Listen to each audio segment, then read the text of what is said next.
Shalom, selamat pagi jemaat dikasih Tuhan. Kembali kita berjumpa dalam renungan pagi.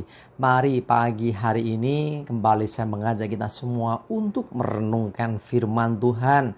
Supaya melalui firman Tuhan hidup kita akan terus dibangun, diteguhkan, bahkan dikuatkan dalam iman dan pengharapan. Melalui firman Tuhan kita akan terus bertumbuh dalam pengenalan akan Tuhan. Bahkan firman Tuhan juga yang akan terus menuntun, bahkan menerangi langkah hidup kita. Mari sebelum kita merenungkan firman Tuhan, saya mengajak kita semua untuk berdoa terlebih dahulu. Bapa di surga, kembali Tuhan, pagi hari ini kami datang ke hadirat-Mu.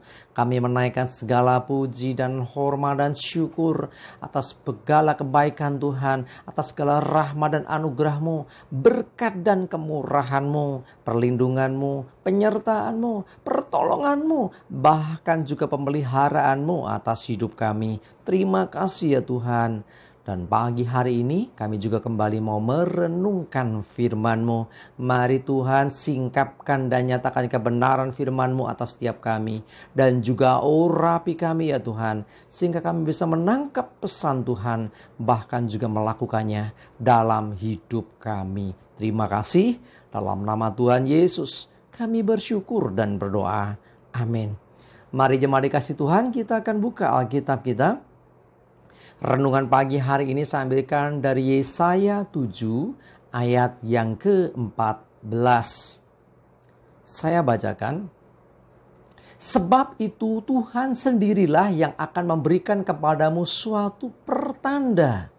Sesungguhnya seorang perempuan muda mengandung dan akan melahirkan seorang anak laki-laki dan ia akan menamakan dia Immanuel. Saudaraku dikasih Tuhan, bicara tentang Natal, tentu kita selalu akan mengingat akan peristiwa kelahiran Juru Selamat kita. Dan ternyata kelahiran Yesus Kristus itu sudah dinubuatkan ratusan tahun yang lampau. Jadi ratusan tahun sebelum Yesus lahir ke dunia, itu sudah dinubuatkan. Ya, di antaranya adalah dalam kitab Nabi Yesaya ini.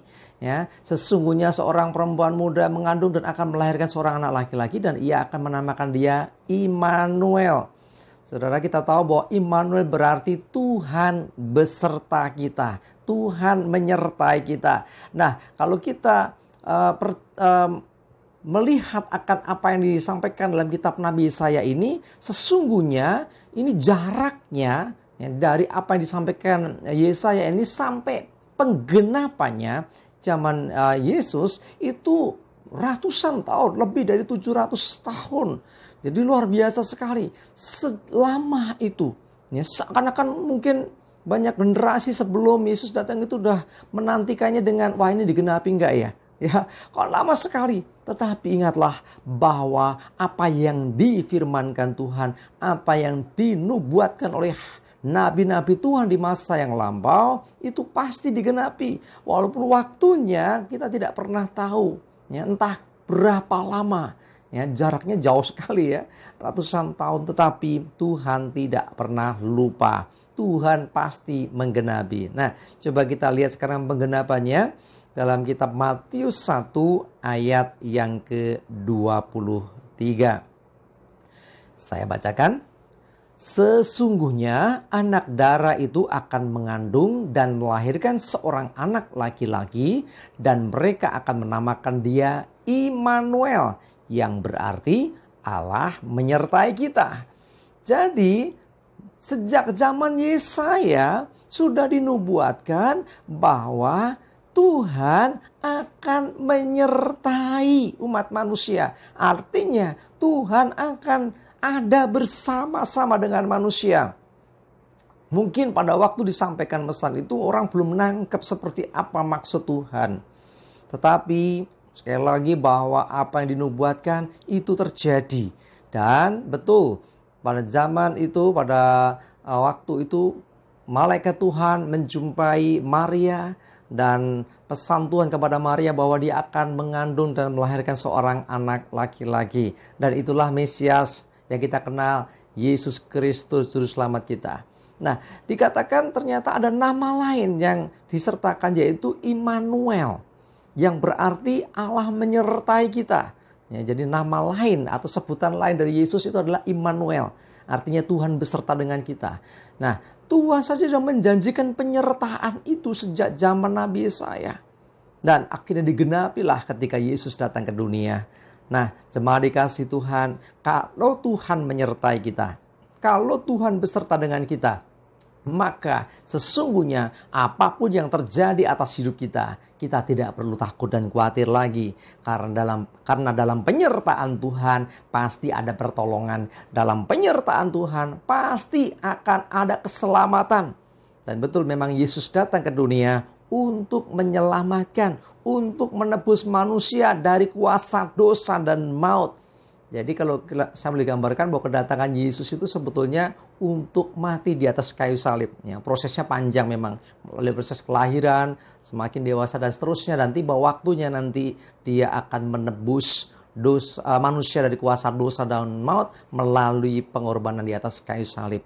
Jemaat dikasih Tuhan, penyertaan Tuhan, Immanuel, bukan hanya pada masa yang lampau. Sampai hari ini Tuhan menyertai. Karena Yesus pernah berkata bahwa aku akan menyertai kamu senantiasa sampai kepada akhir zaman. Ini pun Immanuel sesungguhnya. Ya, karena dia menyertai kita sampai akhir zaman. Dalam penyertaan Tuhan kita pasti akan disertai, ditolong, dilindungi.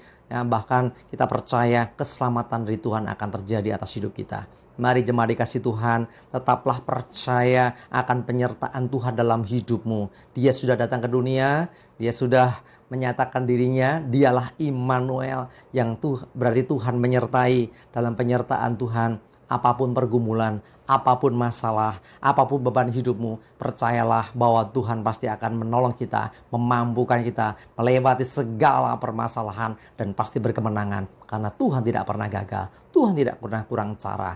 Dia pasti bisa melakukan segala yang terbaik bagi hidup kita. Percayalah, dia Immanuel, menyertai kita selama-lamanya. Amin, kita berdoa. Bapa di surga, terima kasih Tuhan untuk firman-Mu hari ini. Untuk nubuatan sejak zaman Nabi Yesaya. Dan digenapi juga akhirnya dengan Engkau datang ke dunia, lahir di Bethlehem. Itulah bukti bahwa Engkau Immanuel, Engkau menyertai akan umat manusia. Kami bersyukur dalam penyertaan-Mu Tuhan, kami beroleh ketenangan, kami aman dan selamat.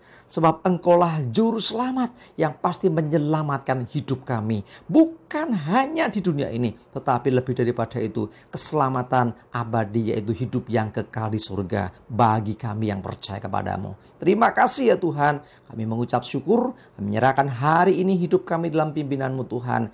Kami serahkan seutuhnya, jauhkan celaka dan mara bahaya. Dan damai sejahtera dan berkat Tuhan menyertai kami semua. Sebab Engkaulah Tuhan yang Immanuel, yang menyertai kami. Terima kasih, dalam nama Tuhan Yesus kami bersyukur dan berdoa. Amin. Mari jemaat dikasih Tuhan, semangat terus, maju terus dalam iman dan pengharapan. Tuhan Yesus memberkati kita semua. Amin.